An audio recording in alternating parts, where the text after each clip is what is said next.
네, 여러분 반갑습니다. 오늘 토론의 좌장을 맡은 한국수자학회 회장 유철상입니다.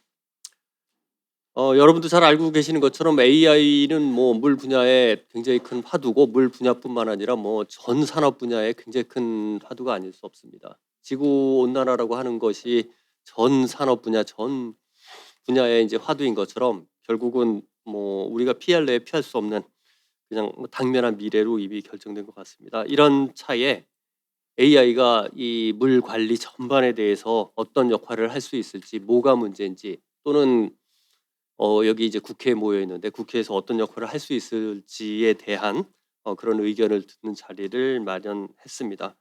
그래서 오늘 이제 세 분이 주제 발표를 해 주셨고, 그래서 환경부를 대표해서 송호석 정책관께서 환경부의 어 AI랑 관련된 미래를 말씀해 주셨고, 그다음에 K워터가 이제 최근에 그 AI 관련해 가지고 이제 많은 역할들을 하고 있습니다. 그래서 K워터는 앞으로 또 어떤 계획을 가지고 있는지 들어봤고, 그다음에 이제 세 번째로 이제 구글이 선도하는 홍수해경부 시장 이렇게 얘기를 했는데, 이게 뭐 사실 발표 자료에도 좀 나왔습니다만 구글이 시작을 했고 애플도 끼어들었고 최근에 보니까 엔비디아도 이 부분에 이제 끼어들었습니다. 그래서 하는 방식은 틀린데 어찌 됐든 간에 뭐 글로벌 텍 기업들이 요 부분을 굉장히 중요한 미래 먹거리로 생각하는 거 아닌가 하는 이런 생각이 듭니다. 그래서 이 차원에 우리나라에서는 관련해서 어떤 대책을 세울 수 있을까 하는 그런 내용들을 좀 듣고자 했었습니다.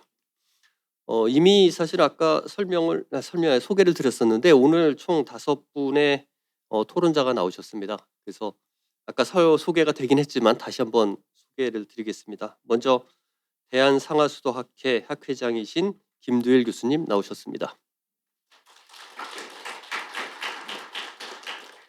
다음으로 항공물안경학회 학회장이신 김성표 교수님 나오셨습니다.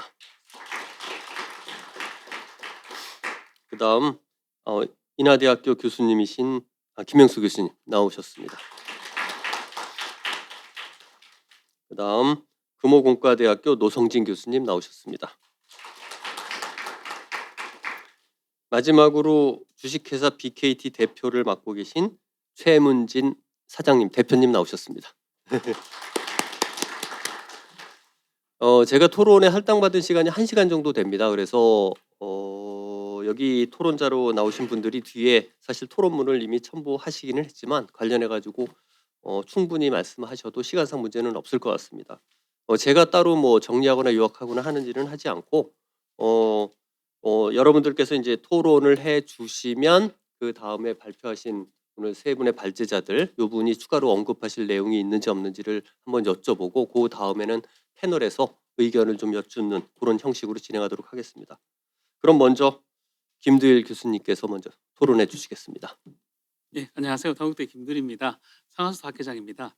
오늘 그 세 분 발표를 굉장히 인상 깊게 잘 들었습니다. 송호석 국장님, 오준혜 차장님, 황석한 박사님, 굉장히 재미있는 주에 대해서요 인상 깊게 발표를 해주셨습니다. 제가 이제 그 이 세 분 발표를 듣고 느낀 게 뭐냐면요, 우리가 이제 AI라고 하는 기술들이 뭐 우리 이제 도입된 뭐 얘기가 이제 많이 나온 게 한 5, 6년 된 것 같아요. 그래서 완전히 이제 우리 도입 단계를 지났고 이제는 굉장히 활용 단계에 접어든 게 아닌가 하는 생각을 합니다. 그래서 오늘 이제 여러 가지 발표해 주신 걸 보면은 AI 홍수 예보라든가 정수장 자동 운영, 뭐 간막 누수 감지, 뭐 예지 보존하는 기술들 굉장히 이제 많이 성숙이 됐고요. 그래서 이제는 이제 기술의 이제 어떤 정확도라든가 어떤 활용도 이걸 넘어서 이제 이걸 정말 우리가 어떻게 의사결정에 활용할 수 있는지 이런 것들에 대해서 좀 변화해야 되는 그런 시기가 아닌가 하는 생각을 합니다. 그래서 AI 기술이 뭐 구글이라든가 K워터에서 하시는 것처럼 이제 개발 단계를 넘어서 AI 기반의 의사결정 통합체계 구축하는 데로 이제 이동해야 한다고 생각을 합니다. 오늘 이제 발표를 좀 들어보면서요, 이런 센서라든가 AI, 로봇, 디지털 트윈 같은 피지컬 AI에 대한 발표가 있었습니다.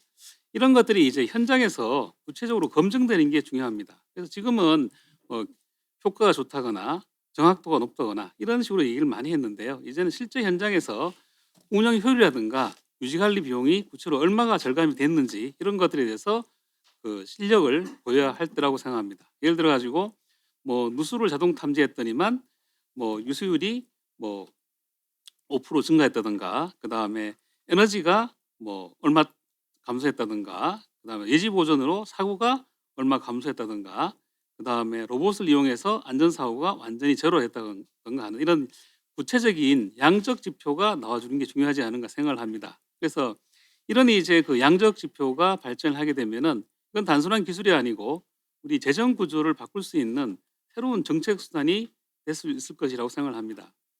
제가 이제 그 오늘 발표에 더 추가적으로요, 두 가지를 좀 말씀드리고 싶습니다. 첫 번째가 뭐냐면은 개인정보 보호하고요, 데이터 보안입니다.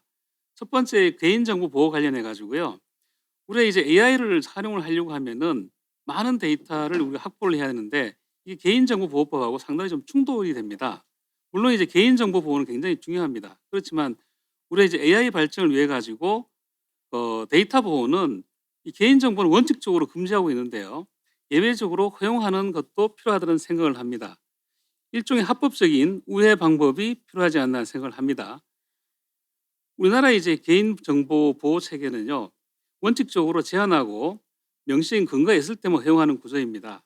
근데 AI를 하려고 하면은 굉장히 많은 데이터가 필요하고 목적 외에 재활용이라든가 데이터 처리가 필요한데 이거는 이제 개인정보보호법에서 목적 제한이라든가 최소집 원칙과 굉장히 좀 구조적으로 충돌을 합니다. 즉 우리가 AI를 위해서 굉장히 많은 대량의 다변형 데이터가 필요한데 데이터 많으면 많을수록 좋고요.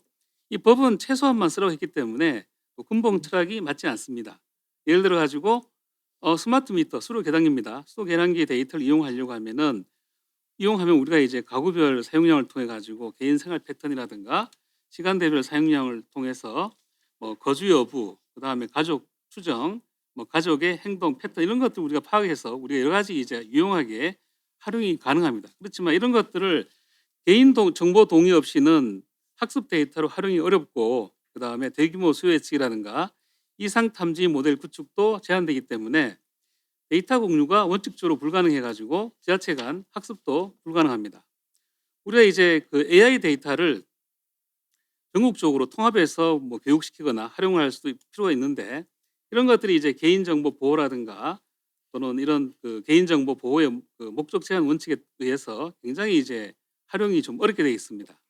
그리고 그 예를 들어 수도 미터기 요금 부가용으로 만든 수도기 미터기 예를 들게 되면요. 수도기 미터기는 근본적으로 이제 요금 부용으로 만들어졌기 때문에 이런 것들을 또 활용하는 거는 활용해 가지고 우리가 뭐 개인 생활 패턴을 또 예측하는 거는 2차 활용이기 때문에 법적으로 좀 제한이 많습니다. 그래서 이를 좀 개선하기 위해 가지고 어떤 기술적 또는 정책적인 좀 대안이 좀 필요한데요. 일종의 우리가 이제 그 합법적으로 우회할 수 있는 그런 방법이 필요합니다. 그래서 제가 이제 좀 정책을 좀 제안하고 싶은 거는 우리가 이제 그 개인 식별자를 제공하는 경우에는 우리가 이제 AI 학습을 허용한다거나 여기 추가적인 동의 없이도 우리 통계라든가 연구 목적으로 활용할 수 있는 가명 데이터를 제공할 필요가 있고요.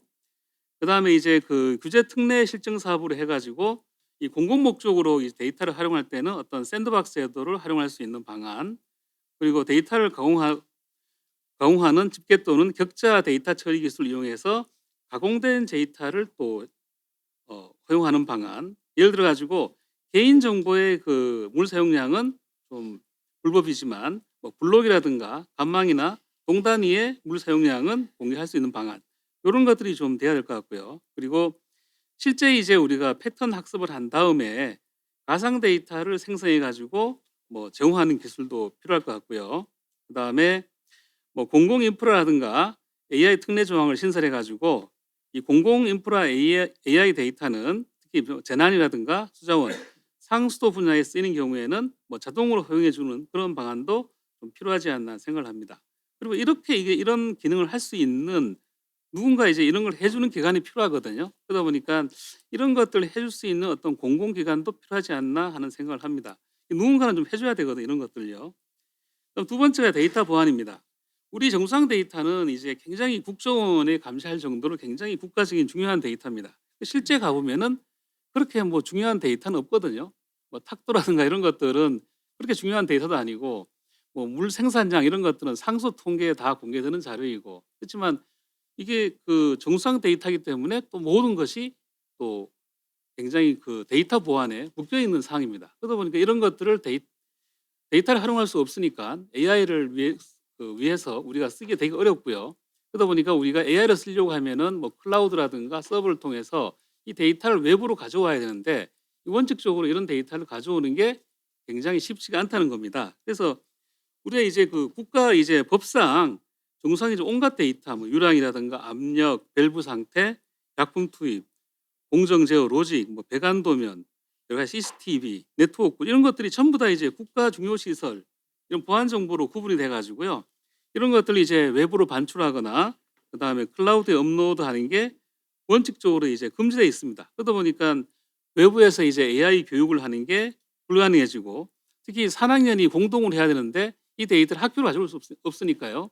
또 교육도 안 되고 그다음에 실증 데이터가 이제 공개가 안 되니까 데이터가 없어가지고 우리가 교육도 못하고 활용도 못하는 이제 그런 이제 그 상황이 발생하거든요. 그래서 이 데이터를 외부로 가져와서 우리가 하게 되면 굉장히 좋은데 이런 것들이 이제 외부로 가지고 나올 수 없기 때문에 우리가 이제 그 데이터 활용을 잘 못해서 AI를 잘 개발하지 못하는 그런 이제 문제가 발생하고 있습니다. 그래서 우리가 데이터 자체에 이제 그 비보안화를 시키면 제일 좋겠지만 이 중상에도 사실은 중요한 데이터가 있습니다. 예를 들어 가지고 뭐 네트워크 구조라든가 그다음 제어로직 같은 게 굉장히 중요한 데이터이기 때문에 국가 안보와 관련이 있을 수도 있거든요. 그렇지만 이 중요하지 않은 데이터도 상당히 많다는 거죠. 그러다 보니까 우리가 이제 이런 데이터를 일괄적으로 이 1급 데이터로 관리하지 말고 이 정부 데이터의 어떤 그 레벨을 나눠 가지고 뭐 1단계부터 5단계로 나눠 가지고 1단계는 외부 반출을 금지하지만 나머지는 뭐 조건부 외부 반출 허용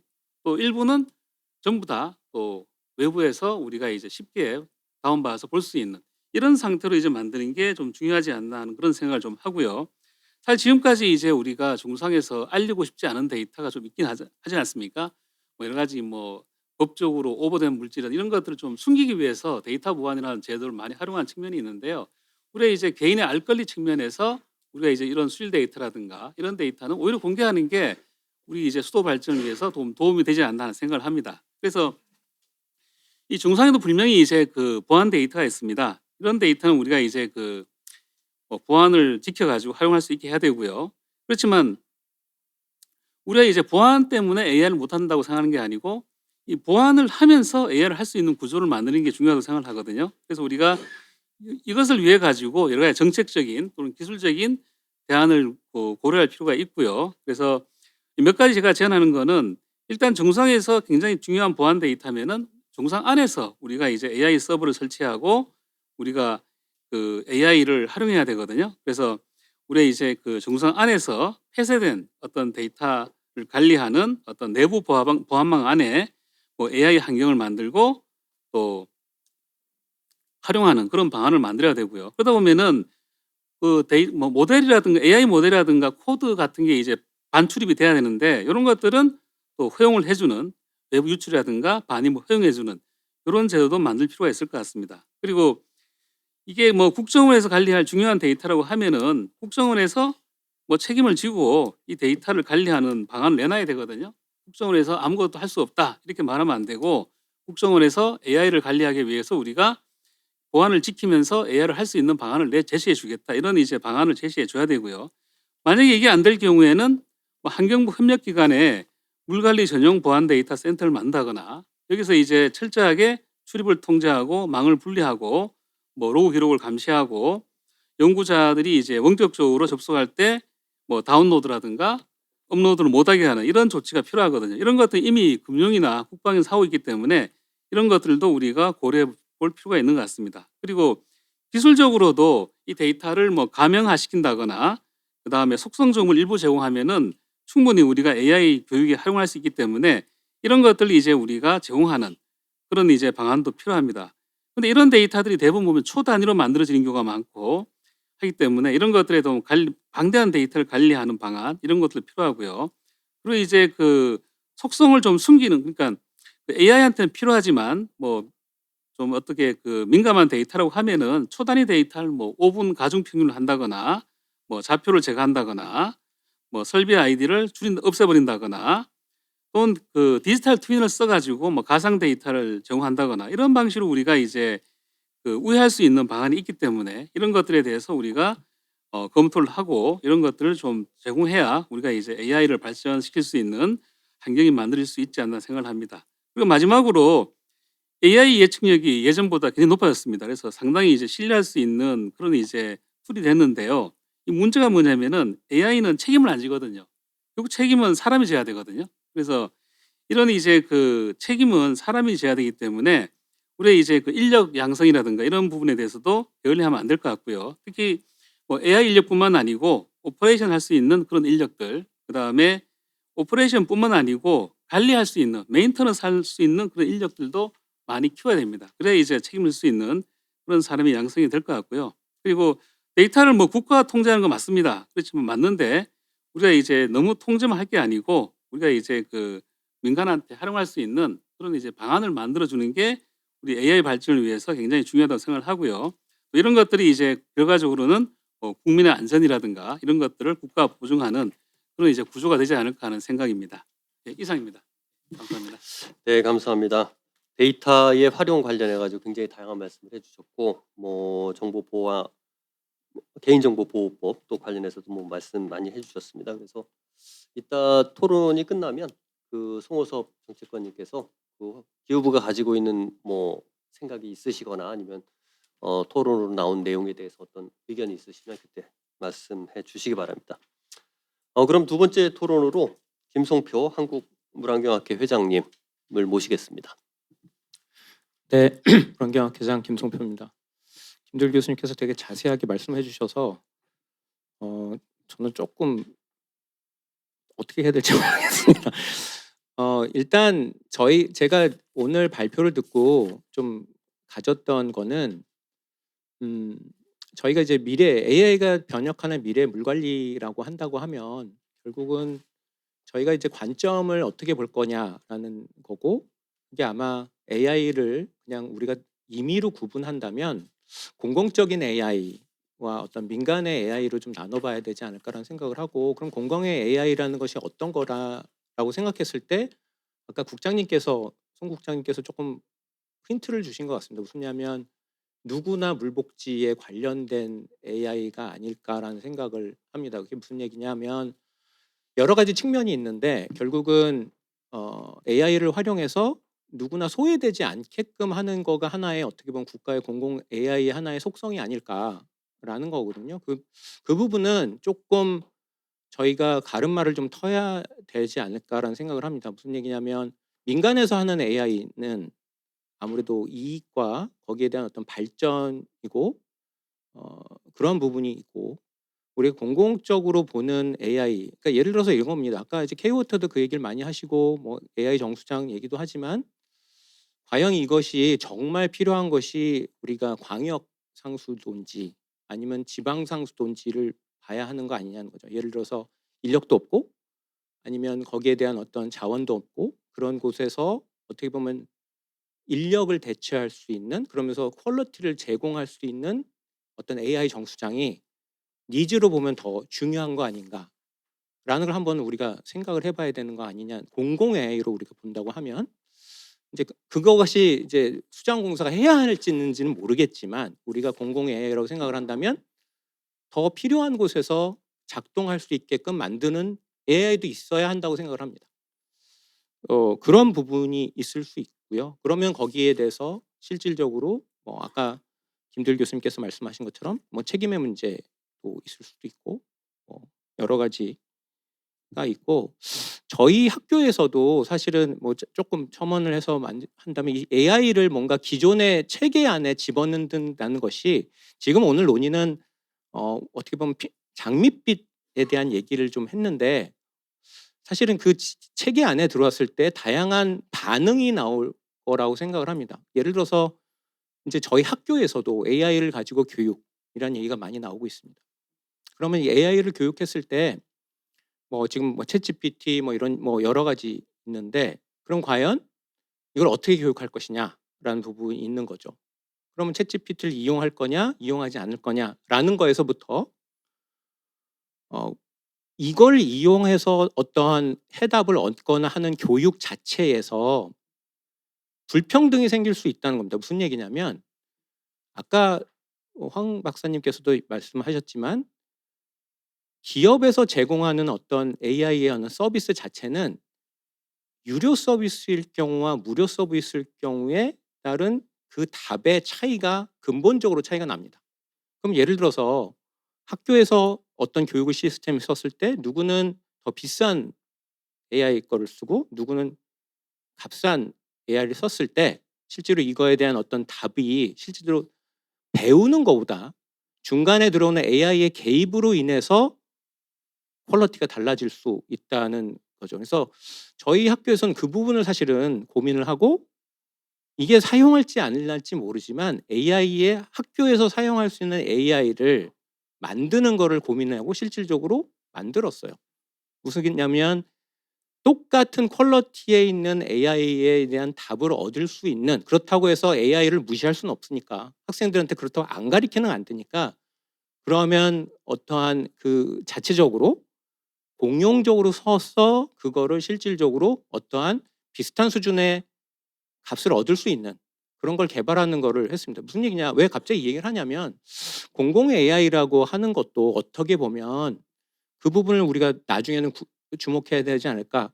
결국은 지자체별로 우리가 이런 AI 정수장이 들어간다고 했을 때 세월이 지나고 흘러간다고 하면 거기에 든 구동하는 어떤 지자체별로 만약 개발을 한다고 하면 당연히 예산이 많은 곳과 예산이 적은 곳에 실질적으로 그 작동하는 원리라든지 그런 것이 달라질 거라고, 어떻게 보면 그것도 또 다른 양극화를 얻게 될 거라고 생각을 하거든요. 그렇다고 한다면 공공의 AI라는 것은 어떻게 보면 거기 안에 중간에 개입을 해야 되는 부분이 분명히 있어야 한다고 생각을 합니다. 왜냐하면 그것이 공공의 복지를 우리가 원칙으로 한다고 한다면 결국은 우리가 AI를 통해서 물 관리를 통해서 그게 물산업이든 여러 파생 상품을 만들어낼 텐데 향후에 그 파생 상품을 부분은 민간에서 하는 영역이 좀 따르고 있고 공공에서 해야 할 것은 목표가 좀 다를 것 같다는 생각이 들고요. 그렇다고 한다면 결국은 공공 AI 쪽에서도 우리가 예상되는 거는 법 제도가 못 따라갈 것 같아요. 지금에 있는 법 제도가 AI의 발전을 못 따라갈 거라고 생각되고 분명히 그레이 존이 생길 거다.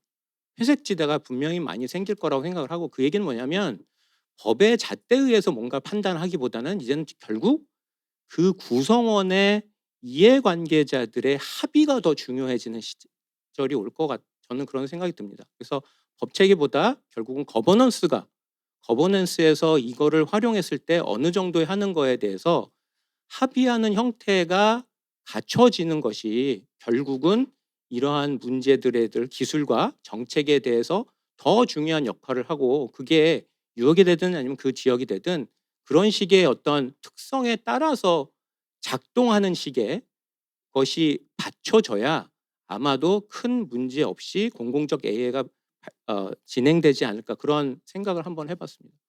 또 하나는 이제 그 외에 우리가 민간 쪽에 있는 AI를 본다고 하면 사실 AI가 어떻게 보면 제가 이해하는 AI라는 거의 장점은 기존에 우리는 어떤 예측인 기능 뭐 이런 것들은 기본적으로 많은 경험을 통해서 이게 코릴레이션이 있고 이게 우리가 예측될 거다라는 거에서부터 AI는 조금 결측된 어떤 데이터를 양산할 수도 있고 아니면 우리가 기존에 생각지 못했던 것들의 비정형 데이터를 뭐 서로 관계식을 찾아내는, 그래서 우리가 생각지 못했던 관계식을 찾아낼 수 있을 것 같아요. 그렇기 때문에 AI도 기후변화로 촉발되는 여러 불확실성을 대응하는 데 있어서 AI 기술이 좀 더 활용성이 높기 때문에 우리가 그거의 가능성을 본다고 생각하거든요. 그렇다고 한다면 지금 뭐 김두일 교수님께서 말씀하셨다시피 뭔가 법적인, 우리가 지금은 이게 되게 별로 중요하지 않았다고 생각했던 것들이 어떻게 보면 되게 중요하고 뭐 시스템적으로 위험적인 데이터로 활용될 수도 있을 것 같아요. 우리가 지금 인지하고 있지 못하지만. 그렇다고 한다면 그런 부분은 어떻게 보면 민간 AI에서 쓸 수 있는 부분은 조금 샌드박스 규제 같은 어떤 시범적으로 우리가 여러 가지를 다양하게 해볼 수 있는 뭔가 그 법 제도 안에서 규율을 하는 것이 아니라 거기에 대한 실질적으로 가능성 또는 불편함 이런 것들을 정확하게 알 수 있는, 그러니까 정확하게 알 수 있는지도 모르겠지만 뭔가 장점과 단점과 불편함과 이런 것들을 좀 아우르면서 볼 수 있는 그런 어떠한 제3지대가 필요하다. 그런 것들을 만들어 놓고 그래서 다양한 상품을 만들어낼 수 있을 때 그게 가능하다고 생각을 합니다. 저는 그게 이제 가장 비근한 예가 팔란티어라고 생각하는데, 팔란티어가 사실은 워낙 예를 들어서 우리가 비정형적인 데이터에서 오사마 빈라덴을 찾았던 것도 실질적으로 우리가 뭐 전혀 몰랐던 그런 어떤 데이터, 시각적 데이터를 통해서 찾은 거거든요. 분명히 우리가 AR을 생각을 하고 거기에 대해서 우리가 다양한 것들, 예를 들어서 이겁니다. 저는 뭐 이제 하수역학이라는 걸 하고 있는데 실질적으로 거기에 있는 뭐 미량오염물질, 우리는 지금 미량오염물질이라는 인포메이션만 얻고 있는데 카페인이 사실 하수에 많이 있습니다. 그럼 카페인은 단순히 그냥 카페인 농도하고 뭐 사람에 있는 것뿐만 아니라 이게 커피에서 비롯되면 여기에 대해서 뭐 상권 분석도 가능해요. 지금 이쪽의 상권이 어떻게 되는지, 상권에 따라서 이 지역이 활성화가 될 건지 활성화되지 않을 건지, 물에서 그런 인포메이션도 얻을 수도 있거든요.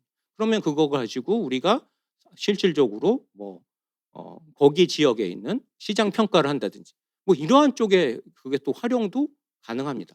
그러니까 우리가 처음에 그냥 오염물질이라고 생각했던 것이 전혀 다른 식의 시각을 가지고 활용될 수가 있거든요.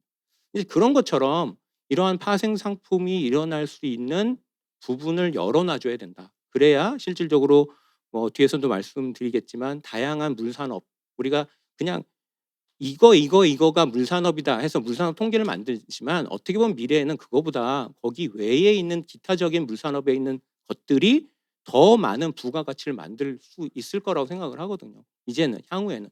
그렇다면 그런 부분을 또 우리가 이제는 좀 열어놔줘야 된다. 기본적으로 그래야 이게 실질적으로 AI를 통해서 공공적인 AI 그리고 민간적에서 뛰어놀 수 있는 AI의 어떤 그러한 존에 대한 법적인 부분, 그런 부분을 이제 같이 고민을 해야 실질적으로 미래 물관리 방안에서도 여러 가지 목소리가 들어가고 이해 참여자들이 활동할 수 있을 것 같다라는 생각을 합니다.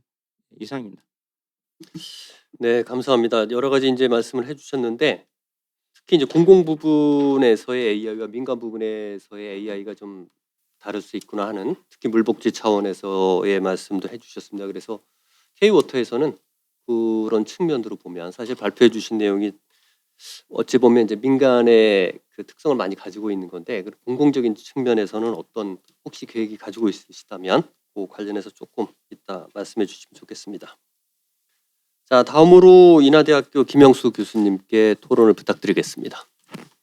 네, 오늘 그 세 분 발표 굉장히 잘 들었습니다. 사실 우리나라 같은 경우는 제 생각에는 굉장히 빠르게 AI에 적응하고 있고 또 활용을 하고 있다고 생각을 합니다. 우선 우리 송호석 수장원 정책관님께서 발표를 해주셨는데 지금 정부에서 추진하고 있는 그런 AI 기반의 물 관리에 대해서 전반적으로 잘 설명을 해주셨습니다. 그런데 이제 사실은 이 AI 발전하고 산업 발전에 따라서 전력 에너지만 필요한 게 아니고 수자원 수요도 굉장히 필요합니다. 그래서 데이터 센터도 말씀하셨지만 데이터 센터도 그렇고 또 이제 용인의 그 반도체 클러스터 그것도 지금 물 사용 계획을 수립했지만 그런 물 수요들이 어떻게 장래 감당할 수 있을지, 그런 물 수요에 대해서 저희들이 고민하고 대책을 정확하게 면밀하게 세울 필요가 있다, 이런 생각을 합니다. 그 다음에 그래서 이런 그 물 수요 증가와 그다음에 기후 변화에 따른 홍수와 가뭄, 이런 것들에 대해서 어떤 국민적인 인식 전환이 필요하지 않을까, 그런 측면에서도 저희들이 노력을 해야 될 거라고 생각이 들고요. 특히 최근에 이제 기후 변화 대비 예방 사업 비용이 조금 줄어드는 거 아닌가, 오히려 복구비 이용 추세가 느는 거 아닌가, 이런 걱정도 있습니다. 그래서 그런 측면에서도 기후변화 대비해서 예방 사업비에 대한, 사실은 예방 사업비가 증가가 돼야 되는데 반대로 복구비가 증가가 된다. 이거는 그 기후 위기 대응하고는 조금 반대로 가는 거 아닌가 이런 생각이 들고요. 그다음에 AI하고 디지털 트윈을 이제 그동안 정부에서 특히 환경부에서 이제 물 관리 관련해 가지고 굉장히 많은 노력을 해오고 연구도 해오고 했습니다. 그런데 이제 실제로 이거를 적용할 때 물리적인 것이 사실은 있어야 데이터가 나오는 겁니다. 그래서 그런 보다 조금 더 정교한 그런 방법론들이 필요하지 않나 이런 생각이 들고요. 또 AI 활용 예보 지점이 상당히 급진적으로 늘어나고 있습니다. 그래서 실제로 도움을 많이 주고 있는 것 같아요. 실제로 정부에서 추진을 해가지고 이런 그 AI 예보 지점이 근데 이제 예보 지점이 주로 수위 위주의 예측을 하고 있기 때문에 그런 수위가 그러면 주변 지역의 리스크하고 어떻게 연계가 되고 디시전 메이커는 어떤 식으로 이거를 활용을 해서 그 결정을 의사 결정을 해야 되는 건지 그런 것들에 대한 것이 조금 더 확대되면 그러면은 의사 결정자 측면에서 도움이 되지 않을까 이런 생각이 들고요. 그다음에 또 하나는 이제 그 SDG하고 ESG 경영과 관련해서 우리 물 관리가 여기에 어떤 기여를 하고 있는지 그리고 또 탄소 중립에 어떤 기여를 하고 있는지 이런 것들도 고민해서 같이 함께 추구해야 되지 않을까 이런 생각을 합니다. 그래서 K워터 이제 우리 노준래 AI 혁신 처장님께서 발표를 해주셨는데 우리나라 저는 굉장히 빠르게 잘 적응하고 활용하고 있다고 봐요. K워터도 마찬가지로 AI에 대해서 발빠르게 움직여 왔다 이렇게 생각을 합니다. 그런데 이제 실제로 예를 들어서 저는 물리적인 측면에서 좀 얘기를 하면은 댐 여수로 손상이라든지 거기에 대한 어떤 수리적인 분석 또는 그런 걸 통해서 어떤 식으로 실제로 그거를 보완하고 또 그 대체를 하는지 그런 것들에 대한 데이터 이런 것들이 필요하다고 봐요. 그래서 댐 운영이나 댐 관리 이런 측면에서는 뭐 데이터들이 많이 있을 수 있겠는데 실질적으로 그 댐과 관련한 그런 부속품들에 대해서 부속 시설물들에 대해서는 어떤 식으로 우리가 대체를 해야 되는지 저는 예전부터 이제 댐 유지 관리가 되게 중요한데 왜 교육을 안 할까 인재 양성은 안 할까 뭐 이런 생각을 했었습니다. 그래서 그런 측면에서 조금 그 우리 환경부하고 K워터에서 조금 고민을 해주시는 게 좋지 않을까 이런 생각을 하고요. 그래서 그런 물리적인 그런 것들이 데이터가 쌓여야 그런 여술의 손상이나 이런 것들을 예측하는데 도움이 되지 않을까 이런 생각이 듭니다. 이제 피지컬 AI도 말씀을 해주셨는데 이거는 아직 제 생각은 여러 가지 많이 기술적인 에라 보정이 필요하고 이제 로봇 과학기술이 좀 더 발전하면 물 관리의 활용이 범용적으로 일어날 수 있지 않을까 그런 생각을 합니다. 그래서 피지컬 AI는 이게 물 관리에 굉장히 도움이 많이 될 거라고 생각은 하지만 물론 이제 수자원공사에서도 그런 측면에서 대비는 하고 또 연구를 계속 하실 거라고 생각을 합니다. 그래서 이런 물 관리 분야에서 우리만의 알고리즘 개발 실제로 알고리즘 AI 알고리즘은 편미분 방정식하고 대수학이잖아요.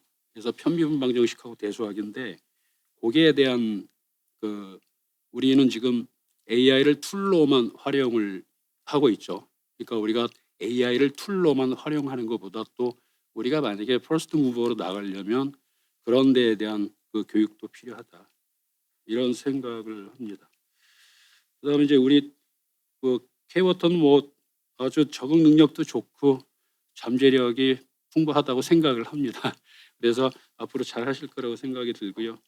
그다음에 구글 이제 황석환 연구위원님께서 말씀하셨는데 뭐 다양한 모델들이 나왔죠. 그래서 근데 이제 말씀하신 것처럼 구글 홍수 예경보가 실제로 활용이 가능하냐?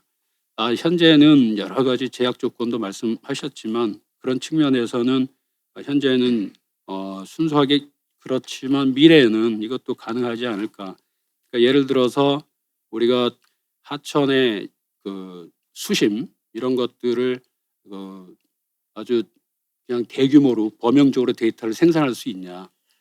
예를 들어서 또는 하천의 수심뿐이 아니고 이넌데이션 범람했을 때 그 범람 수심도 실제로 범용적으로 우리가 측정할 수 있냐.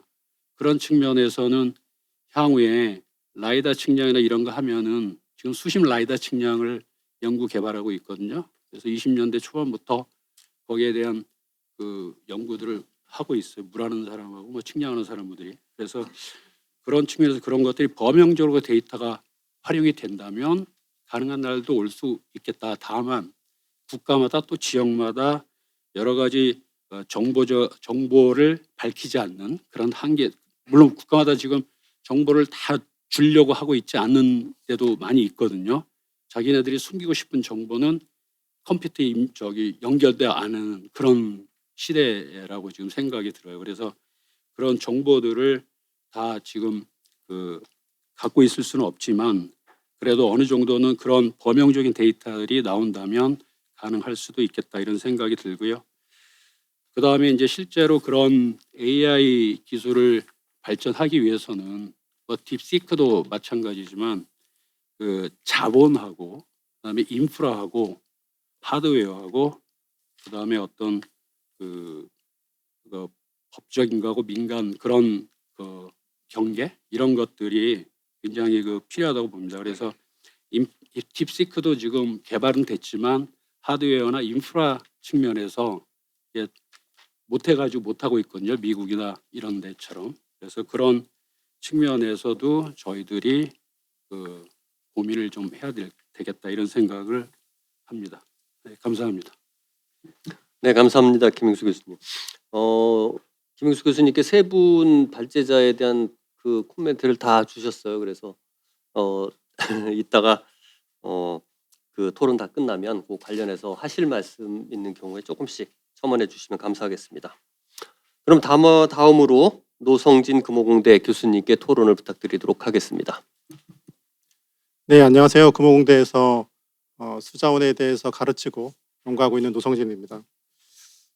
저는 연구실에서 학생들이랑 이렇게 뭐 토의하거나 연구할 때 말고는 밖에 나서 특히 국회에서 그런 말씀을 드릴 일은 별로는 없는데 좀 전에도 뭔가 학생들한테 문자가 왔나 해서 봤더니 구글 와치가 제가 심박수가 너무 높다고 알람을 자꾸 주더라고요.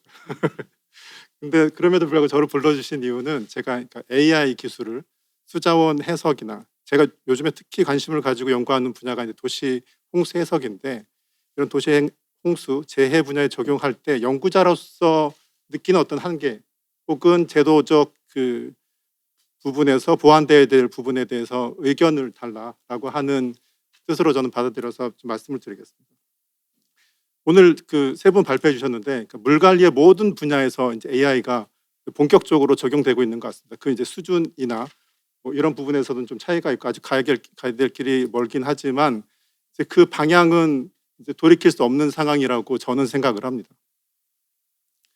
그런데 이제 그러면 요 AI로 변혁을 하려면 어떤 단계가 필요하냐라는 입장에서 말씀드리면 지금 제일 성능이 좋은 AI가 왜 좋은지에 대해서 생각을 해보시면 답이 나올 겁니다. 뭐 라지 랭귀지 모델이나 이런 뭐 자율주행이나 뭐 로봇이나 결국은 저는 데이터라고 생각이 됩니다. 근데 수자원 분야에 우리가 AI로 변혁하기 위한 데이터가 얼마나 있느냐 라고 하는 부분부터 저는 시작해야 된다고 생각을 합니다. 앞서서 그 정 작가님께서 이제 하천 분야 이제 관측이 더 늘어날 계획에 대해서 말씀해 주셨는데 뭐 우리한테 꼭 필요한 정책 방향이라고 생각하고요. 요즘에 이제 K워터에서 발표 여러 군데에서 해주실 때 제가 받는 느낌은 이제 AI 물관리 기업으로서의 정체성 뭐 이런 거를 말씀해 주시는 것 같은데 제가 생각하기에 이제 그 자신감은 그 물 데이터에서부터 나온다고 생각이 됩니다. 저는 이제 도시 홍수 분야 쪽만 좀 더 집중해서 말씀드리면 데이터가 너무 부족합니다. 데이터가 없이는 AI도 없습니다. 뭐 그 말씀을 드리고 싶습니다. 우선 제일 그 윗단계라고 할 수 있는 강수를 정확하게 측정하는 고성능 레이더가 우리나라에만 없습니다. 일본, 뭐 미국, 뭐 유럽엔 다 있습니다. 그러니까 좀 구멍이 하늘부터 뚫려 있는 상황이라고 말씀드릴 수가 있습니다. 그리고 도시에서 침수가 워낙 빠르게 일어나고 그리고 굉장히 드물게 일어나는 낯선 일인데 최근에 자주 일어나고 있죠. 그러다 보니까 도시에서 침수가 어떻게 발생해서 전파하는지에 대한 관측 자료가 별로 없습니다. 그래서 전 어디 가면 AI를 발전시키려면 물관리 분야에서는 도시 홍수에 대한 데이터부터 확보해야 됩니다라고 늘 말씀을 드립니다. 저는 이 얘기를 좀 게으르게도 여러 군데 반복해서 말씀드리고 있는데, 그러면 이런 질문을 하십니다. 그 도시에서 홍수 얼마나 난다고, 도시 침수계 설치한다고 그 데이터를 실제로 10년 동안 거기서 잴 일이 있겠느냐 라고 말씀을 하셔서 그것도 맞는 것 같네 라는 생각을 했었는데, 뭐 이런 말씀을 드릴 수 있을 것 같습니다. 여기 국회의원 회관 안에도 화재 센서가 뭐 몇백 개 이상 있을 겁니다. 이 중에서 센서의 수명이 다하기 전에 화재를 디텍팅하는 센서가 몇 개나 될까요? 없어야 되는 거죠. 그럼에도 불구하고 저희는 설치를 합니다. 그런 투자가 사회 안전망 확보를 위해서 필요하다고 생각하니까 하는 거죠. 그러니까 저희의 아직 사회적 인식이나 수준은 도시 침수는 측정까지 할 정도로 인프라를 투자해야 되나 라고 화분까지는 아직 이르지 못한 거 아닌가. 근데 이제 앞서서 이제 국회의원분들도 와서서 발제도 해주셨지만, 발표하는 분도 말씀해 주셨지만, 도시 침수 문제를 해결하는 제 첫 번째 문제는 데이터 확보부터 가야 됩니다. 그 데이터 센서가 수백 개 중에서 몇 개 정도만 침수 데이터를 얻는다고 할지라도 AI 모형을 훈련시키고 정확도를 높이는데 굉장히 중요한 역할을 하게 됩니다. 그래서 저는 이제 AI에 대한, 제가 AI를 연구를 하니까 많이 불러주시면 AI 얘기를 먼저 말씀드리는 것보다 AI로 다 할 수 있다는 생각을 하시지 말라. 우선 데이터가 있어야 됩니다. 저희는 아직 데이터가 많이 부족합니다 라는 말씀을 드립니다.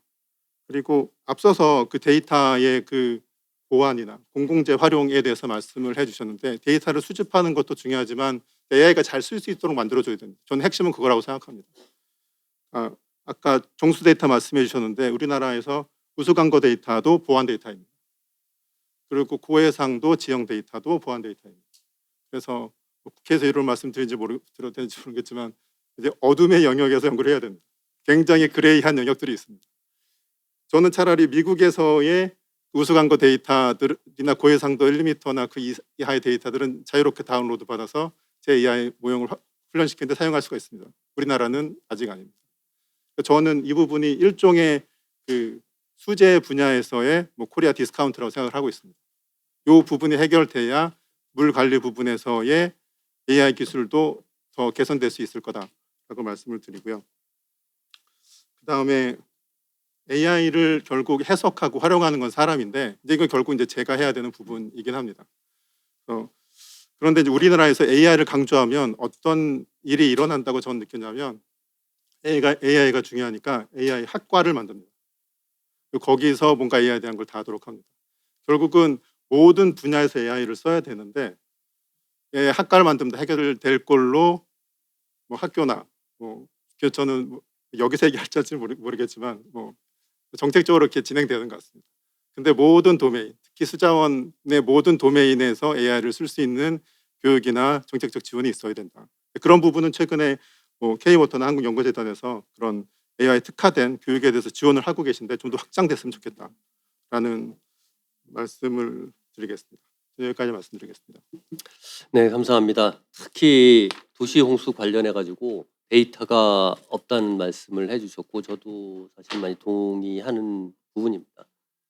제가 굳이 이렇게 첨언을 좀 드리면, 사실 AI 홍수 예경보 시작할 때 저는 도시 홍수 하는 줄 알았어요. 근데 나중에 보니까 하천 홍수 하더라고요.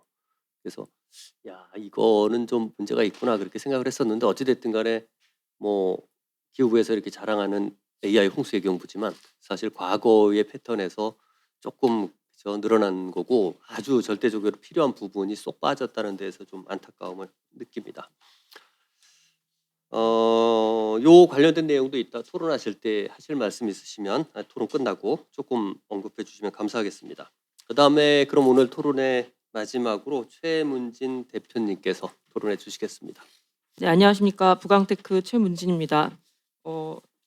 저희 회사 이름이 부강테크고요. 저희가 해외 사업을 하면서 회사명을 BKT라고 얘기하기도 합니다. 그리고 또 저희 미국 법인은 또 투마로워터라는 그 사명으로 해서 저희가 해외 미국 쪽에서 또 사업을 또 전개를 하고 있습니다. 다 부강테크입니다. 네. 저희 오늘 앞에서 말씀하시는 분들이 좀 여러 가지 얘기들을 해주시는데 제가 이렇게 끄트머리 얘기를 해서 시간이 부족하면 이걸 다 말씀드려야 되는데 어떻게 하지 좀 이렇게 조바심이 좀 있었는데 시간이 넉넉하다고 충분히 말씀해 말씀하세요. 주셔가지고 네. 많이는 아니고 딱 두 가지 말씀드릴 겁니다. 그리고 또 이렇게 힘 있는 한정희 의원님께서 다시 와주신 상태에서 제가 또 이렇게 마지막에 말씀을 드릴 수 있게 돼서 너무 감개무량합니다. 네, 제가 오늘 드리고 싶은 말씀은 딱 두 가지라고 말씀드리는데요. 저희 회사는 한 30년 정도 됐는데 저희가 한 10년 전서부터 정말 하고 싶어서 그 준비했던 것들이 있습니다. 그거 좀 말씀드리고 싶습니다. 다 지금 AI 말씀하시면서 사실은 AI를 어떻게 적용해서 소프트웨어를 만들어서 어떻게 활용할 거냐 이런 말씀들 하시잖아요.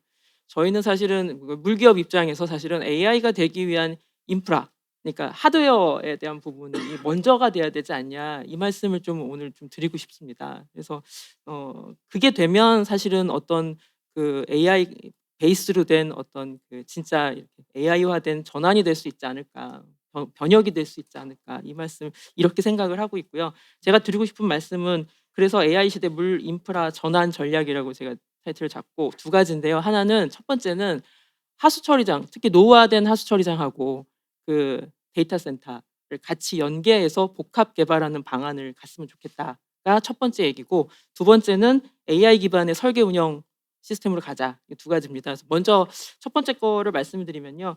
하수 처리장 얘기입니다. 하수 처리장 얘기가 뭐 다 아시다시피 하수 처리장은 오염된 물을 처리해서 깨끗하게 내보내는 거기 때문에 사실은 어떤 도시의 뭐 공중위생이나 수자원의 안전성이나 이런 거 기본했을 때 가장 기본이 되는 시설입니다. 근데 최근에는 기후 강우 강도 이렇게 기후이기 때문에 이런 것들이 심해지면서 하수 처리장이 정말 그 제 역할을 다 하고 있느냐 이런 좀 걱정들이 많이 되고 있습니다. 특히 뭐 우리나라만의 문제가 아닙니다. 전 세계적으로 다 마찬가지인데 선진국 같은 경우에도 이미 설치해 놓고 굉장히 오래된 노후화된 하수 처리장들이 이 변화되는 강우 강도 그리고 증가되는 오염 부하량 이런 것들을 제대로 처리하지 못해서 결국 수계의 어떤 깨끗한 물을 못 보내면서 위생을 지키지 못하게 되는, 그래서 그런 것들을 개선하기 위해서 노력이 필요한데 사실은 많은 재정적인 부분들의 한계 때문에 적절한 시기에 이걸 빨리빨리 선제적으로 하지 못하는 한계점들이 있습니다. 개도국도 마찬가지입니다. 개도국은 사실은 하수 인프라가 필요함에도 불구하고 먹고 살기 너무 힘들다 보니까 하수라는 것보다는 다른 것들에 먼저 투자가 되다 보니까 하수 인프라 설치를 못하고 결국은 국제적인 어떤 도움이나 어떤 그 금융에만 의존할 수밖에 없기 때문에 결국은 하수 처리장을 못 짓고 있는 이런 한계점들이 있습니다. 우리나라도 사실은 마찬가지입니다. 우리나라 하수 처리장이 76년도에 중랑 하수 처리장이 저희가 이렇게 그 원조로 지어진 첫 하수 처리장인데 그 이후로 지금 한 30-40년 정도 된 그 하수 처리장, 그때부터 지어진 하수 처리장들이 지금 특강시 하수 처리장들서부터 시작해서 한 30년, 40년 된 처리장들이 유지가 되면서 노후화가 많이 됐고요. 특히 이제 아까 말씀드렸듯이 하수 처리장에서 받을 수 있는 부하량이나 유량이나 이런 것들이 한계가 되다 보니까 제대로 처리하지 못하고 비만 오면 그냥 어쩔 수 없이 그냥 뭐 바이패스해야 되는 경우들도 생기는 경우들이 있고, 특히 뭐 이제 네, 이런 것들을 개선하기 위해서는 상당한 재원이 필요하고 또 도심 내에 있는 하수 처리장들은 사실은 그 민원에 대한 문제들도 사실은 많이 있습니다. 노출형으로 돼 있기 때문에 이런 것들을 개선을 해야 되지만 사실은 재정적인 한계 분명히 있습니다. 그래서 이런 부분들을 담보하기 위해서는 하수 처리장을 그냥 단순히 하수 처리장만 생각하는 게 아니라 구조적인 전환이 필요하다. 그래서 아까 말씀드렸듯이 물하고 에너지, 데이터 센터를 같이 결합해서 같이 창출하는 시설로 전환을 했으면 좋겠다. 이 말씀을 드리면서요. 서두에서 데이터 센터를 말씀하셨습니다. 데이터 센터는 진짜 많은 전력과 에너지, 그다음에 그 물이 필요로 합니다. 그 데이터 센터 전력의 한 40%, 50% 정도가 사실은 냉각을 하기 위한 거기 때문에 사실은 그게 물로만 다 해결이 될 수 있다고 손치더라도 그럼 에너지를 상당히 절감할 수 있는 부분들도 있습니다. 그래서 저희는 이런 데이터 센터 자체도 사실은 그린 데이터 센터로 전환이 필요하기도 하고요. 또 하수 처리장의 노후화된 부분들을 같이 하게 되면 하수 처리장은 사실 아시다시피 도심 안에 어떻게 보면 그 가장 중앙에 요즘은 핫스토리장들이 위치하고 있습니다. 근데 데이터 센터가 들어가고 싶은 곳이 사실은 수도권의 도시 아닙니다. 그러면 그 도시 안에서 인허가가 돼 있는 그 어떤 도시 시설 안에서 물 인프라하고 데이터 센터라는 어떤 AI 인프라가 같이 결합하게 된다 그러면 데이터 센터가 들어오면서 단순히 그냥 상업용 시설이 아니라 이런 AI 인프라로서 같이 구축이 된다고 한다 그러면 거기서 나오는 비용으로 핫스토리장, 노후화된 핫스토리장을 같이 개선공사를 할 수 있는 부분들이 됩니다. 일부 해외 같은 경우에는 일부 핫스토리장들을 노후화된 비용들을 다 감당하지 못하는 지자체들이 일부 핫스토리장 부지를 입체 도시계획을 하면서 일부 부분을 상업용 시설이라든지 이런 것들을 같이 하면서 좀 친환경 건물을 짓고 거기서 나오는 임대 수익이라든지 유지관리 비용 이런 것들을 핫스토리장 개보수라든지 운영비에 사용하는 경우들도 있습니다. 충분히 우리나라 같은 경우에도 데이터 센터에 대한 인프라 수요가 급증할 거라고 예상을 하고 있지 않습니까? 앞으로 사실은 모든 곳에 다 데이터 센터, 그 AI가 접목이 되려면 데이터 센터의 수요가 상당히 늘어날 거라고 생각을 하는데 그렇다고 한다 그러면 도시만의 핫스토리장 안에 노후 핫스토리장 안에 그런 것들을 개선하는 사업하고 같이 그린 데이터 센터를 같이 짓게 된다 그러면 뭐 같이 있으니까 물도 순환하고 좋은 거 아니야? 이런 것뿐만 아니라 정말 재정적인 자립을 할 수 있습니다. 지자체 재정의 어떤 그 한계점들을 극복할 수 있는 대안이 될 수 있기 때문에 이런 부분들을 좀 같이 전환했으면 좋겠다라는 말씀을 드리고 싶습니다. 이렇게 말씀드리면 굉장히 개념은 좋네. 되게 이상적인 거 아니야? 뭐 거대 담론 아닌가? 뭐 이렇게 말씀을 하십니다. 근데 그렇지 않습니다. 이미 핫스토리장들을 집약화해서 부지를 만들어내는 기술들로 해서 핫스토리장들이 많이 개선공사가 되고 있고요. 사실 저희가 하는 사업 자체도 저희가 이제 물기업으로서 하는 것도 핫스토리장 안에 부지를 만들어서 그러니까 된 기술로 부지를 만들어내는 이런 사업들을 하고 있습니다. 그리고 하수 자체가 아까 말씀드렸듯이 계속해서 물이 흐르기 때문에 새로운 물이 들어오고 깨끗한 물로 만들어서 나가기 때문에 데이터 센터에 그 물을 열교한 물로 계속 보내줄 수 있고요. 그거에 대한 열냉각 기술에 대한 부분도 저희가 개발을 하면서 상용화에 대한 부분들을 지금 진행을 하고 있습니다. 그러니까 제가 말씀드리는 건 뭐 이게 그냥 이상적인 얘기가 아니라 실제 기업들은 이런 노력들을 하고 그런 부분들에 대한 사업을 하려고 노력을 하고 있습니다. 그러니까 이런 부분을 감안하셔 가지고 핫스토리장과 그린 데이터 센터를 같이 해서 물순환, 에너지 자립, 그다음에 탄소 저감, 그다음에 가장 중요한 건 재정적인 자립이 될 수 있는 시설로서 전환을 하면서 국가 물안보, 그다음에 그다음에 위생 이런 것과 그다음에 AI의 산업의 경쟁력을 확보하는 방안으로 그래서 핫스토리장이 이런 부분에 대한 전략 인프라로서 다시 개선이 됐으면 좋겠다라는 말씀을 드리는 게 첫 번째고요. 두 번째는 저희가 하고 있는 사업 중에 하나가 그 AI 기반의 물 관리 전환을 위해서 설계 자동화하는 부분, AI로 설계 자동화해서 3D로 설계를 자동화하는 부분들에 대한 개발을 한 8년 전부터 투자를 엄청 해서 했습니다. 왜냐하면 설계라는 게 아시다시피 굉장히 많은 시간과 에너지와 인력을 필요로 합니다. 그럼에도 불구하고 사실은 그 휴먼 에러가 상당히 많이 있기 때문에 나중에 그런 부분으로 인해서 뒤에 여러 가지 이슈들이 생기기도 하고 그렇습니다. 그래서 그런 것들을 기업 입장에서는 굉장히 효율적으로 에너지 인력이나 이런 것들을 줄이면서도 그런 부분들을 줄여서 진짜 그 적정한 결과를 낼 수 있는 방안이 뭘까라고 고민하면서 어떻게 보면 내부적으로 효율성을 극복하기 위해서 개발된 게 사실은 저희는 워터 AI라고 하는 그 생성형 설계 물 시설 디자인하는 프로그램을 저희가 개발하고 있는데요. 이게 저희뿐만 아니라 사실은 많은 설계사들이라든지 많은 기업들이 사실은 이런 부분들에 대한 노력들을 계속 하고 있습니다. 근데 사실은 이런 기업들이 하기에는 AI나 이런 것들에 대한 잘 모르는 부분 때문에 상당히 속도가 느렸던 부분들이 있습니다. 요즘에는 사실은 AI 측에서 접근해서 이런 부분들을 접근하는 방식들을 또 취하는 기업들이 있는 것 같습니다. 근데 중요한 건 앞에서도 많은 분들이 말씀하셨지만 도메인에 대한 노하우나 정말 그 내용들을 알아야지만 사실은 설계라는 거는 그런 것들이 바탕이 돼서 결과가 나와야 되는 거기 때문에 사실은 아무나 할 수 있는 부분들은 아니라고 생각을 합니다. 그런 측면에서 저희는 사실은 이런 부분들을 준비를 해서 프로그램을 만들어냈는데 그 다음에 하고 싶은 게 사실은 이거를 AI화하고 싶은 부분들입니다. 그래서 그러려고 하면은 앞에서도 많은 분들이 말씀하셨지만 데이터가 계속적으로 순환이 돼야 됩니다.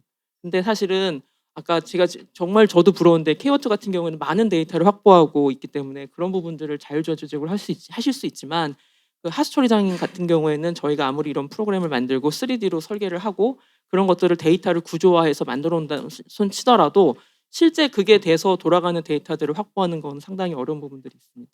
그래서 저는 두 번째 제안하고 싶은 거는 하수처리장이 그 AI로 운영이 되려면 사실은 3D 설계가 돼야 되고요. 그리고 계측 설비들이 거기서 데이터들을 만들어내야 되고요. 그런 것들이 어우러져서 디지털 트윈이 돼서 운영이 돼야지만 사실은 AI화 돼서 운영이 될 수 있습니다. 그러려고 그러면 사실 이런 거에 대한 접근성이라든지 뭔가 제도라든지 기업이 접근해서 이런 것들을 뭐 R&D하고 나가고 적용할 수 있는 이런 바탕들이 좀 만들어져야 된다라고 생각을 합니다. 그래서 두 번째가 그 부분입니다. AI를 인프라에 적용하면 좋지 않을까? 단순히 그냥 이렇게 하면 좋겠지. 와, 그럴싸하네. 저는 그렇게 생각하지 않습니다. AI가 적용이 됐을 때 뭐가 좋아야 돼? 뭐가 좋은데?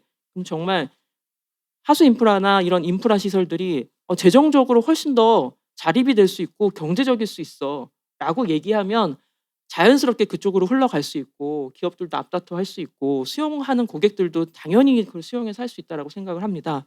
저희가 개발하는 기술이라든지 이런 것들은 충분히 그런 기술들로 갈 수 있다고 생각하기 때문에 이런 부분들에 대한 기회나 이런 만들어 주셨으면 좋겠는데요. 어려운 부분들이 이 하수 인프라나 이런 것들이 말 그대로 인프라이기 때문에 굉장히 그 경직돼 있습니다. 그 저희가 이런 것들을 들어가서 하려고 그러면 부처들도 다 다르고요. 그리고 뭐 분절돼 있기 때문에 서로 간에 이렇게 이런 것들을 같이 하기가 상당히 어려운 부분들이 있고요. 또 이런 신기술이나 이런 것들이 들어가려고 그러면 사실은 굉장히 저항도 되게 높고 이런 부분들이 있습니다. 그래서 저희가 좀 부탁을 드리고 싶은 부분은 뭐 제가 말씀드린 건 두 가지라고 말씀드렸지 않습니까? 노후화수 처리장을 개선하기 위해서. 그래서 그런 데이터 센터하고 같이 복합 개발할 수 있는 이런 제도나 법이나 이런 것들을 좀 만들어 주셨으면 좋겠다. 그리고 그런 것들을 부처 간에 서로 협력해서 함께 시범 사업을 만들어서 진짜 뭔가 하나의 쇼케이스를 만들어냈으면 좋겠다라는 생각이 듭니다. 그게 하나고요. 또 하나는 근데 만약에 그게 된다 그러면 사실은 저희 물기업 입장에서 요즘 가장 화두가 그 내수에 대한 시장의 어떤 그 한계입니다. 그리고 없습니다. 이제 이미 우리나라 같은 경우에 인프라가 다 구축이 됐기 때문에 없습니다. 근데 이렇게 된다 그러면 노후 시설에 대한 개선 비용에 대한 부담이 없이도 개선이 될 수 있고 새로 대한 첨단 기술들을 적용할 수 있다라 그러면 내수 시장 활성화 부분은 자연스럽게 해결이 될 수 있는 부분이라고 생각을 하고 있고요. 그걸 토대로 저희가 하려고 하는 건 사실은 해외 시장 진출입니다. 저희도 해외에 나가서 열심히 사업하고 있지만 해외 시장에 진출하려고 그러면 사실은 국내에서 사례가 없는데 해외에서 이런 좋은 기술이 있으니까 써주십시오라고 해서 절대 쓸 수 없습니다. 절대 마케팅할 수 없고요. 그렇다고 한다 그러면 이런 것들을 융합해서 할 수 있는 하나의 쇼케이스 정도는 정부가 좀 나서서 만들어 주셔야 되는 거 아닌가라는 생각이 듭니다. 그러면 그걸 토대로 해서 우리나라 격에 맞게 ODA, EDCF 계속 키워져 가고 있지 않습니까? 그거에 맞게 정말 K물산업이라고 하는 K물관리 이걸로 해서 진짜 이게 우리가 원조하는 이런 비용들과 같이 해서 어떻게 효율적으로 해외에 나갈 수 있는지 이런 전략들을 같이 고민하면서 만들어가면서 물기업들을 해외 진출하는데 도와주시고 할 수 있지 않을까라는 생각이 들고요. 제가 말씀드리는 건 단순히 중소기업 지원해 주십시오 이런 지원 정책을 말씀드리는 게 아닙니다. 이미 기술은 준비돼 있고요. 그리고 사업 모델도 있고요. 여기에 정책적인 결단과 지원만 있다라고 한다 그러면 뭐 글로벌 물시장도 잘 갈 수 있고요. 유니콘도 물산업계 유니콘도 당연히 만들어낼 수 있고요. 거기에 우리나라가 고민하고 있는 노후 인프라에 대한 이런 개선 이런 것들 당연히 잘 할 수 있고요. 이런 걸 토대로 해서 정말 가야 되는 그 위생, 물 안전 이런 것들을 할 수 있는 전략적인 투자를 해주십사 말씀을 좀 드리고요.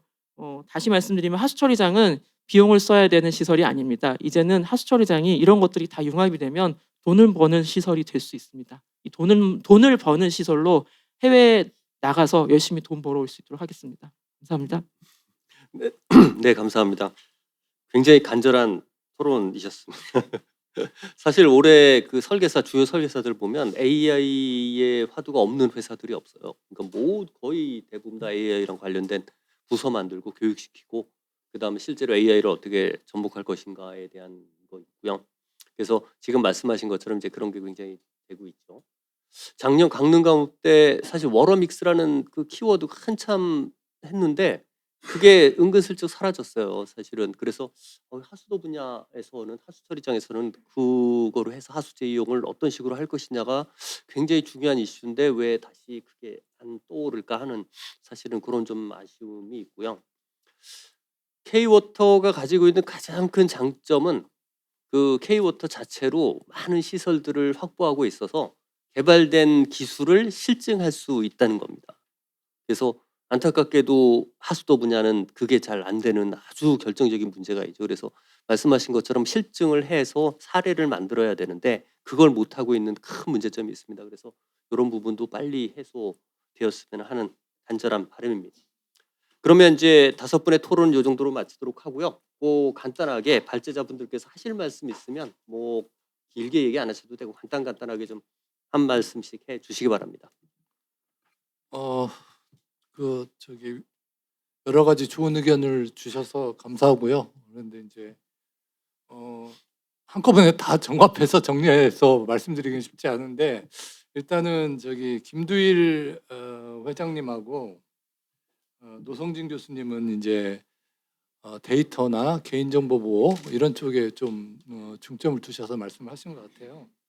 그래서 이제 AI로 전환하는 과정에서 크게 2가지 정도 분야를 생각을 하면 뭐 홍수라든지 하천 관리, 뭐 녹조 이런 쪽에 어떤 재해 대응을 AI로 활용해서 효율적으로 하는 그런 분야가 좀 있을 수 있고, 둘째는 기존의 어떤 물 관리 설비나 이런 부분들을 뭐 자율 운영을 한다든지 AI를 통해서 이런 쪽에 또 효율화를 꾀하는 게 있는데 약간 좀 그 데이터나 뭐 개인정보 보호 이런 측면에서는 약간 좀 다르게 접근을 해야 될 필요성이 있어 보입니다. 그러니까 이제 홍수나 뭐 하천 관리라든지 녹조 대응 이런 데는 당연히 그런 어떤 뭐 수문 데이터라든지 뭐 수질 데이터라든지 뭐 그다음에 예를 들면 도시 침수 뭐 이런 문제도 여러 가지 그 데이터가 많이 오픈되고 공유될수록 훨씬 더 그 AI를 통한 그 효과를 증대를 시킬 수가 있는데, 그래서 이제 그런 부분들은 사실 정부에서도 개방형 데이터 형태로 운영을 해서 가급적이면 많이 공개하고 이 공유할 수 있는 형태로 가되 정수장이나 수공에서 운영하는 정수장이나 이런 쪽에 AI를 도입해 가지고 자율 운영 체계를 도입한다. 이런 경우는 이제 조금 얘기가 달라질 수가 있죠. 그때는 이제 어떤 운영상의 어떤 보완이 필요한 부분들이라든지 뭐 이런 것들은 데이터 보안 문제가 있을 수가 있고, 그렇기 때문에 지금 이제 이런 부분들이 AI가 확산되면서 기본적으로 AI 기본법이 26년 1월 달부터 시행이 됐고, 거기에서 어떻게 보면은 기본법 성격으로 총괄적인 어떤 데이터 보안이라든지 개인정보 보호 뭐 이런 부분들도 다루고 있는 걸로 알고 있습니다. 근데 이제 분야별로 이제 어떻게 보면 특성이 다 다르기 때문에 그 데이터 보안이라든지 이런 거는 좀 별도로 접근해야 되는데, 제가 알기로는 수공 같은 경우도 이 뭐 그 정수장 자율운영 체계 운영하면서 이거를 이제 기밀 어떤 등급으로 이렇게 나눠 가지고 뭐 CSO 등급 분류라고 하더라고요. 컨피덴셜 뭐 그다음에 센시티브 오픈 해가지고 기밀로 다뤄야 될 거, 좀 민간 정보로 다뤄야 될 거 개방해도 되는 것들 뭐 이런 식으로 해가지고 어느 정도 데이터 보안 체계는 가지고 있고 그런 거에 대한 대비는 좀 이루어지고 있는 것 같습니다. 근데 이제 아직 초창기이다 보니까 그런 부분들도 정교화하고 제도화하는 과제는 이제 교수님 말씀대로 계속 좀 정부 주도하에 업그레이드를 시켜 나가야 될 필요성이 있는 것 같고요.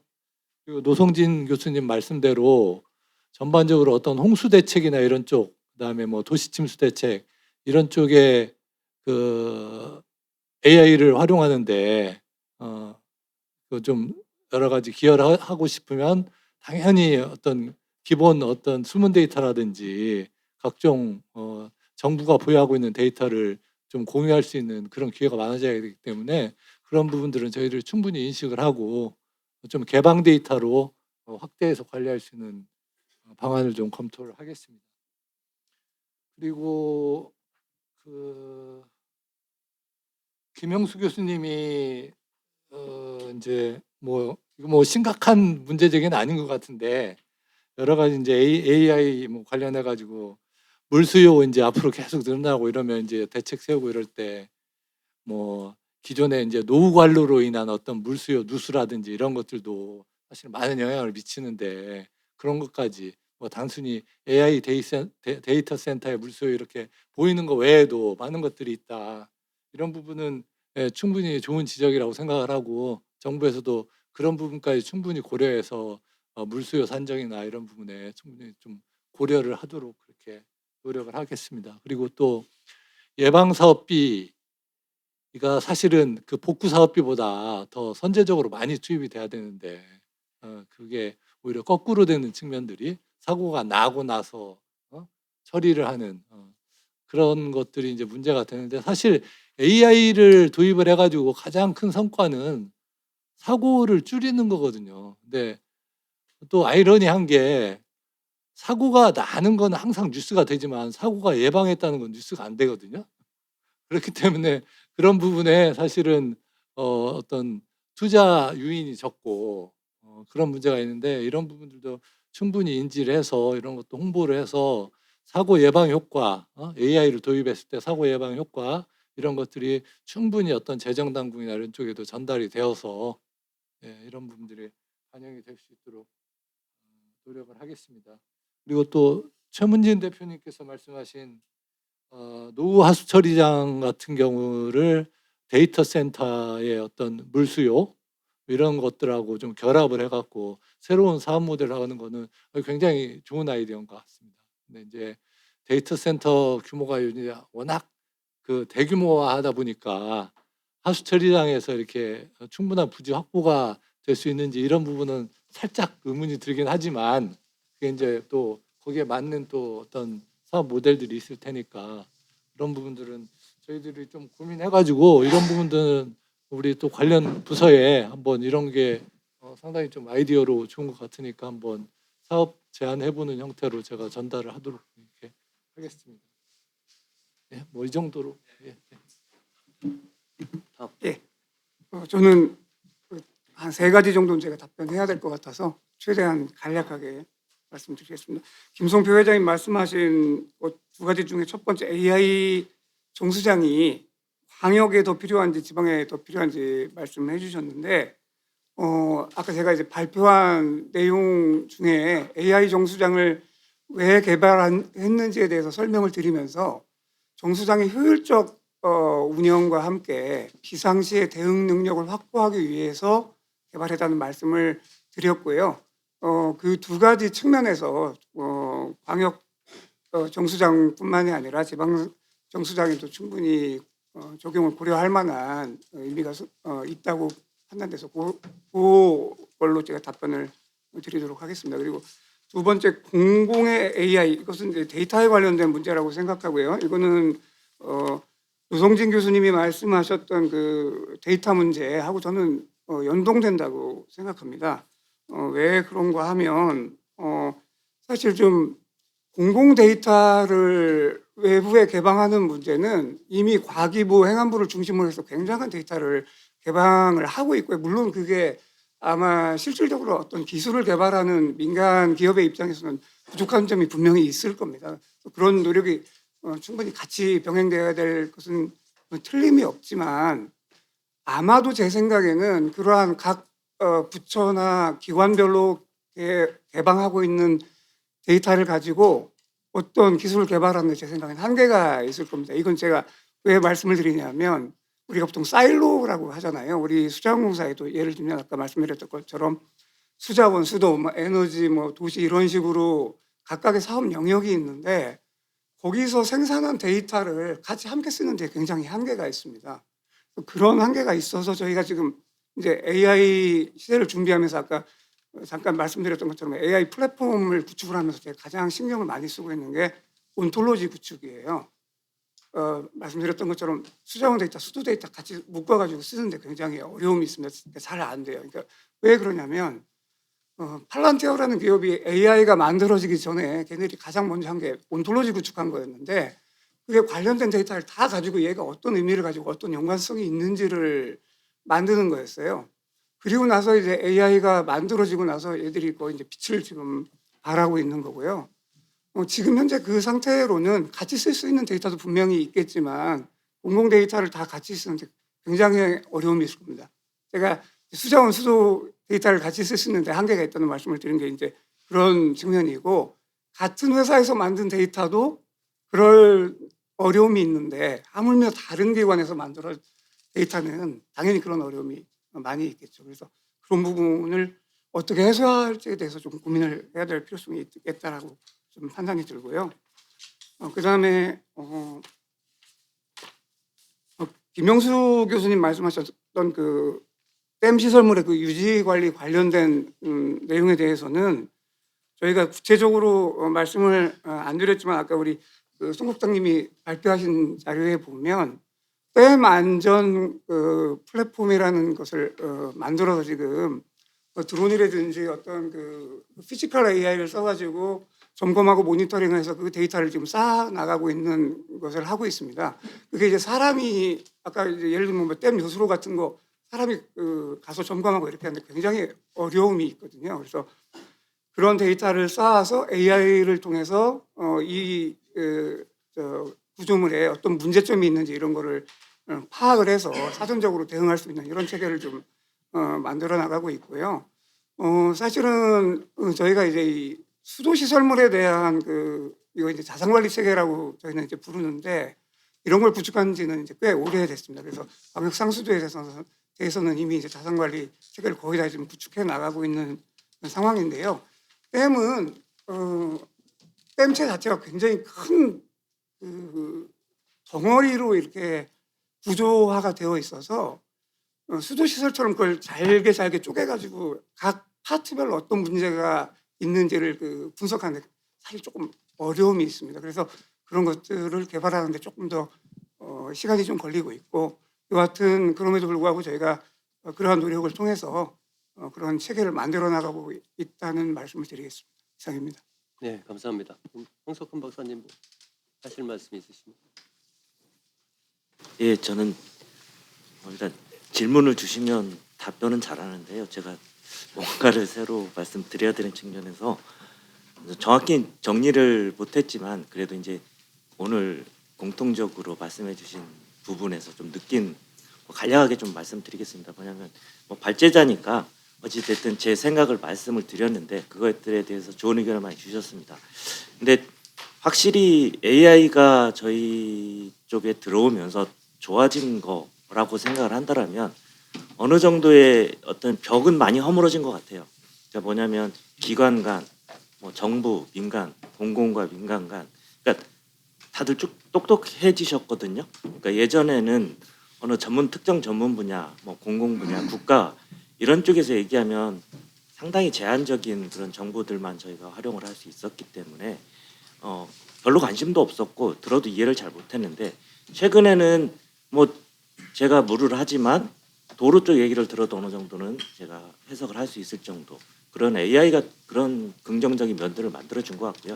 그런 측면에서 이제 여기서 앞으로 이제 AI가 변혁한다라는 거는 결국은 그런 우리 부분에만 데이터가 아니고 전체 데이터를 연결할 수 있다라는 측면에서 상당히 좀 우려와 기대가 있는 것 같습니다. 그래서 그런 측면을 저희가 좀 바꾸기 위해서는 저는 지금 생각하고 있는 부분들은 그런 것 같아요. 어찌됐든 예전에 제가 생각했던 부분들은 아주 정제된 좋은 자료만이 훌륭한 자료다라고 생각을 했는데 이제는 그게 아니고 약간의 틀린 자료 아니면 상당 부분 틀린 자료가 있어도 자료를 최대한 많이 만들고 활용할 수 있는 이게 결국은 AI 기술이다라고 생각이 듭니다. 그래서 오늘 발표해 주신 분들 그리고 이제 오늘 그거에 대해서 토론해 주신 분들 모두 이런 부분에 대해서는 아직 확답을 안 갖고 계시겠지만 어느 정도 공감대는 갖고 있다라고 저는 생각을 했습니다. 그래서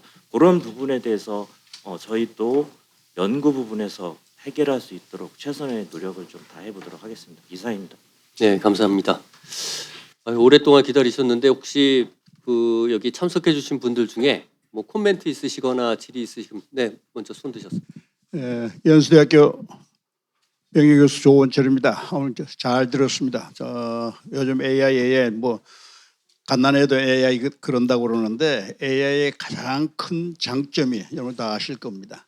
저희들이 60년대부터 지금까지 데이터만 쭉 다뤄오던 사람인데 AI 시대가 되니까 데이터의 포맷에 관계없이 데이터를 사용할 수 있다라고 하는 거예요. 90년대 우리가 DB 만들면서 뭐 포맷이 어떻다 서로 다르다고 그래서 굉장히 시비가 많았거든요. 근데 요즘 와서 그 포맷 DB가 어떻게 됐든 간에 자유롭게 사용할 수 있어서 좋다. 굉장히 편리하다. 저도 매일 사용하고 있습니다. 그런데 오늘 발표된 내용 중에서는 자료에 관한 얘기가 나오긴 나왔는데 전부 물 공급 사이드에서만 나왔어요. 물 관리라고 하는 것은 물의 숫자를 양의 숫자를 관리하는 게 아니고 물이 물로서 기능할 수 있도록 만들어주는 중간 과정을 그걸 관리하는 겁니다. 우리 환경부 국장님 잘 이해하셔야 됩니다. 물 재난 관리라고 하는 것은 물의 숫자를 관리하는 게 아니고 물이 물로서의 기능을 할 수 있도록 해주는 것이 물 관리입니다. 근데 오늘 나온 자료는 전부 공급 사이드. 근데 공급하면 쓰는 사람이 있잖아요. 사용자 DB에 대한 사용자 AI에 대한 내용은 전혀 없습니다. 그게 또 진짜 보안 사항이에요. 각 기업체마다 자기네들 기업 뭐 영업 비밀이라고 해서 물 사용량 전부 엉터리로 거의 99%가 다 엉터리로 지금 내놓고 있고 남으면은 버리고 남으면 버리고 허용받은 거 그 실상을 우리 환경부에서 제대로 좀 파악을 해 주셔야 됩니다. 그리고 공급과 사용자 사이에서 물론 이제 거기에 수질이라는 자료가 들어갑니다만은 언제 어떤 상황에서 얼마만큼 공급할 거냐 무한정 공급할 수는 없거든요. 무한정 공급해 주니까 남는 건 다 갖다 버려요. 허들에 물렸어요. 이 아까운 상수도물을. 그래서 다 그 최적화시킬 수 있는 시스템까지 고려해야 된다라고 하는 말씀을 드립니다. 그리고 지금 아까 AI 이야기하는데 SK가 AI를 울산으로 보냈거든요. KT가 포항으로 보냈습니다. 보낸 이유를 아셔야 돼요. AI 센터를 도심에다 만들면 열섬 효과가 굉장히 확대가 됩니다. 확대가 됩니다. 현재 우리나라 한 240개가 넘는 크고 적은 AI 센터가 있는데 심지어 저 들판의 비닐하우스 속에도 비트코인 체인하는 채굴하는 데이터 센터가 있습니다. 그 불법이죠. 왜? 전기값 반밖에 안 내죠. 농업용 전기로. 물도 마음 놓고 쓰면 물값 안 냅니다. 농사 안 지을 때는요. 이런 걸 밝혀내야 돼요. 환경부가 지금 환경부가 에너지부까지 돼 있죠. 환경부 이름이 지금 제가 정확하게 기억이 안 납니다.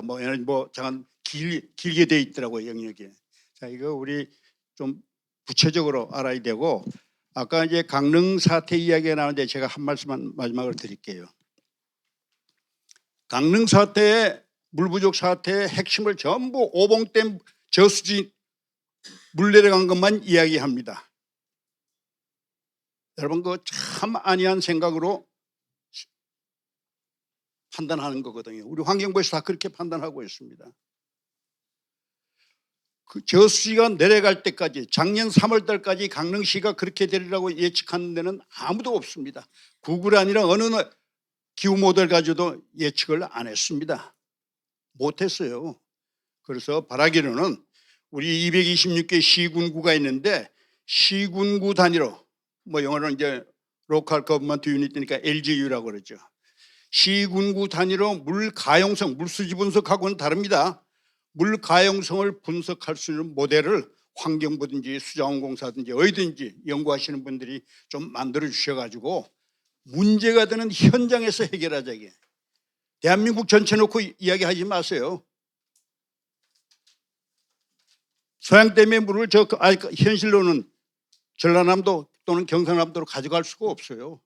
각 지역별로 문제될 수 있는 것을 분석하는 지역별 물 가용성을 분석하고 경영하는데 도움이 되는 모델들을 연구해 줬으면 좋겠다. 그렇게 말씀드립니다. 죄송합니다. 감사합니다. 네, 감사합니다. 네, 또 뭐 여러 기관, 네, 궁금한. 그 짧게 말씀드리겠습니다. 지금 그 AI 시대, 인공지능 시대에 우리가 해야 할 가장 중요한 일이 무엇일까를 오늘 발표 토론을 들으면서 생각을 해봤습니다.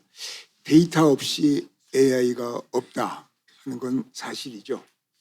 그런데 요즘 이 공공 분야의 물 공급, 사용, 재생뿐만 아니라 지금 민간 쪽에 특히 반도체 첨단 산업 쪽에는 물 사용량이 급증을 하고 있습니다. 이 AI 관계 때문에. 그리고 AI가 늘어나고 하다 보면 당연히 데이터 센터의 냉각수 문제가 또 함께 따라오지 않습니까? 그래서 저는 이 테크니컬한 문제를 지금 많이 우리가 다뤘는데 좀 가버넌스를 좀 한번 볼 필요가 있다. 특히 그 데이터 관리입니다. 오늘 지금 그 이 데이터 그 개인정보 보호라든가 데이터 보안이라든가 데이터의 표준화라든가 뭐 여러 가지 말씀들이 나왔는데 이제는 국가 물 데이터 통합관리 센터를 하나 좀 준비할 때가 되지 않았나. 그리고 그 안에서는 물 공급뿐만 아니라 물의 사용 그리고 재생 전 수단 과정을 다 이 데이터 관리를 하는 이런 그 이 센터가 이쯤 되면은 필요하지 않나 하는 생각을 합니다. 이상입니다. 네, 감사합니다. 혹시 뭐 다른 학회나 또 기관들에서 많이 오셨는데 뭐 하실 말씀 있으시면 마지막 기회입니다. 네. 네.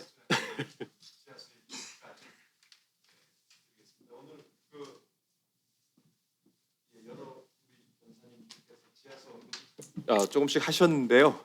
지하수를 저는 뭐 보이지 않는 물이다라고 정의할 수 있겠습니다. 그래서 말씀을 드리고 좀 전에 저기 우리 조 교수님 강릉 얘기도 하셨는데 강릉에서 아시다시피 지하댐이 문제를 해결했습니다. 그래서 보이지 않는 이 물을 보이는 물로 만들어줄 수 있는 게 아까 AI 역할이 일 수 있겠다라는 생각을 오늘 했고요. 그래서 어떤 우리 뭐 생각이나 아는 거의 범주의 갭을 찾아줄 수 있는 것이 AI다라고 김성표 교수님이 말씀하신 바에 상당히 공감해서 그런 생각을 했고요. 그래서 우리 포럼에서도 뭐 언젠가는 한번 지하수를 좀 심도 있게 한번 다뤄주셨으면 하는 생각을 했습니다. 나아가서 이제 지하수 지표수 통합해서 연계하는 저희가 지하수 관 측정이 AI한테 잠깐 물어봤습니다. 오늘 물어보니까 한 7,000개쯤 된다고 그랬는데 저희 지하수가 지금 30년 정도 조사를 해서 데이터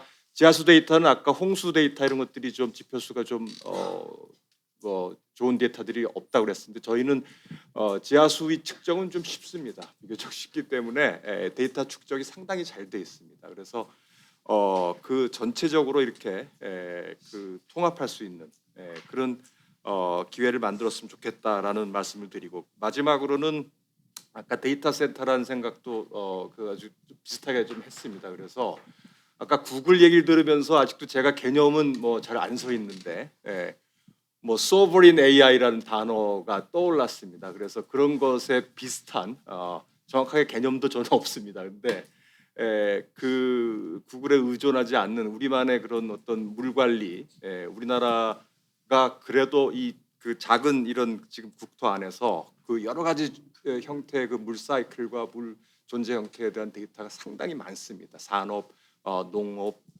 공업, 뭐 그 상하수도. 그래서 그런 시스템의 구축을 어떻게든지 한번 해봤으면 좋겠다 이런 생각을 마지막으로 말씀을 드립니다. 감사합니다. 네, 감사합니다. 다른 의견이 없으시면 그러면 제가 담당한 토론은 이 정도로 마치도록 하겠습니다. 감사합니다.